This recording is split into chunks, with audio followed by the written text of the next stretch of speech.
வருமானத்தை மிச்சப்படுத்த முதலாளியின் நிறுவனத்தின் கழிவறையை வீடாக மாற்றி வசிக்கும் 18 வயது சீன பெண்.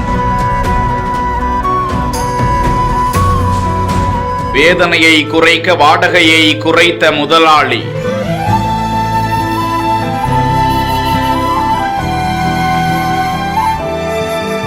சீனாவில் 18 வயது பெண் ஒருவர் தனது வாழ்க்கை செலவுகளை குறைப்பதற்காக தனது பணியிடத்தில் உள்ள கழிப்பறையை தனது வீடாக மாற்றியுள்ள செய்தி உலகம் முழுவதும் வேதனைக்குரிய செய்தியாக பார்க்கப்பட்டு வருகிறது. யாங் என்று அடையாளம் காணப்பட்ட அந்த பெண் ஒரு தனியார் பர்னிச்சர் கடையில் பணிபுரிகிறாராம். அந்த பெண் யாங்கிற்கு மாதம் இந்திய ரூபாய் மதிப்பில் 34,570 ரூபாய் ஊதியம் என்ற நிலையில் வெளிப்பகுதிகளில் வீட்டின் வாடகைகள் அதிகமாக இருப்பதால் சிறிது நாட்கள் முதலாளியின் வீட்டில் தங்கி இருந்ததாகவும் அதன் பிறகு அவர் தான் பணிபுரியும் பர்னிச்சர் கடையிலேயே தங்க முடிவெடுத்தார் என்றும், ஆனால் கதவு இல்லாததால் அந்த பர்னிச்சர் கடையின் கழிவறையை தான் பயன்படுத்திக் கொள்ளலாமா, அதனை வீடாக பயன்படுத்திக் கொள்ளலாமா என முதலாளியிடம் அனுமதி கேட்க அதற்கு முதலாளி சம்மதம் தெரிவித்திருக்கிறார். அந்த கழிவறைக்கு 2290 ரூபாய் வாடகை செலுத்த அந்த பெண் முன் வந்த போதும் அந்த முதலாளி 5 பவுண்ட் 545 ரூபாய் கொடுத்தால் போதுமானது